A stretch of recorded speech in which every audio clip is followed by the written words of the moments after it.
জুলাই গণ অভ্যুত্থান দিবস উদযাপনে রাজশাহী বিশ্ববিদ্যালয় প্রশাসনের আয়োজনে অনুষ্ঠিত হচ্ছে আলোকচিত্র ও প্রামাণ্য চলচ্চিত্র প্রদর্শনী। বিস্তারিত জানাতে ক্যাম্পাসে আছেন সহকর্মী মওদুদ রানা। সরাসরি যাচ্ছি তার কাছে। রানা, জুলাই গণ অভ্যুত্থান দিবস উদযাপনে রাজশাহী বিশ্ববিদ্যালয় প্রশাসনের পক্ষ থেকে আলোকচিত্রী প্রদর্শন করা হয়েছে এবং সকাল থেকে এটি চলছে। এটি মূলত রাজশাহী বিশ্ববিদ্যালয়ের যে সিনেট ভবন রয়েছে সেই সিনেট ভবনের সামনেই আলোকচিত্রী প্রদর্শন এবং একই সাথে সেই সময়কার যে ভিডিওগুলো সেগুলো আসলে দেখানো হচ্ছে। আমরা সকাল থেকেই দেখেছি বিশ্ববিদ্যালয়ের যারা শিক্ষার্থীরা রয়েছেন তারা এখানে আসছেন এবং তারা সেই সময়কার যে স্মৃতি সেটি আসলে তারা দেখছেন। তারা বলছেন 2024 সালের যে জুলাই থেকে 5 আগস্ট পর্যন্ত সেই সময় যে ঘটনা প্রবাহগুলো ছিল, অর্থাৎ আন্দোলন সংগ্রাম এবং একই সাথে তাদের প্রতিবাদ এবং সেই সময়কার পুলিশ যে নির্যাতন এবং তার প্রতিবাদে শিক্ষক শিক্ষার্থীদের যে প্রতিবাদ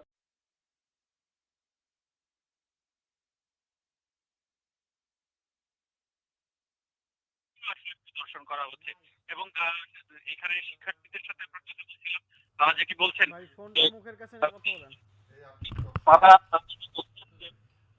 এই উদ্যোগটা নিয়ে কথা বলেন মুখের কাছে আলোকচিত্র প্রদর্শনী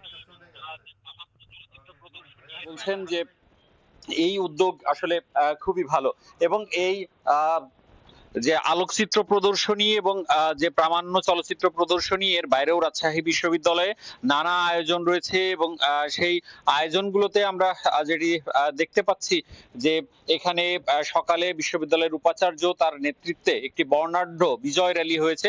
সেই র্যালিতে বিশ্ববিদ্যালয়ের শিক্ষক শিক্ষার্থী কর্মকর্তা কর্মচারী তারা উপস্থিত ছিলেন এবং বিশ্ববিদ্যালয়ের নানান সংগঠন এই দিনটি উদযাপন করছে এবং একই সাথে রাজশাহী জেলা প্রশাসন তারাও কিন্তু ওই দিনটি নানাভাবে উদযাপন করছে। সকালে তারা জেলা শিল্পকলা একাডেমিতে সভা করেছে এবং একই সাথে সকালে সিএনবি মোড়ে যে স্মৃতি সৌধ রয়েছে সেখানে পুষ্পস্তবক অর্পণ করেছেন। এখানে যারা রয়েছেন তারা বলছেন যারা হামলায় আহত হয়েছিলেন তাদের সেবা শুশ্রূষা এবং তাদের চিকিৎসা করতে হবে এবং একই সাথে যারা নিহত রয়েছেন তাদেরকে সম্মানিত করতে হবে। এই ছিল রাজশাহী বিশ্ববিদ্যালয় থেকে আমার কাছে সব শেষ।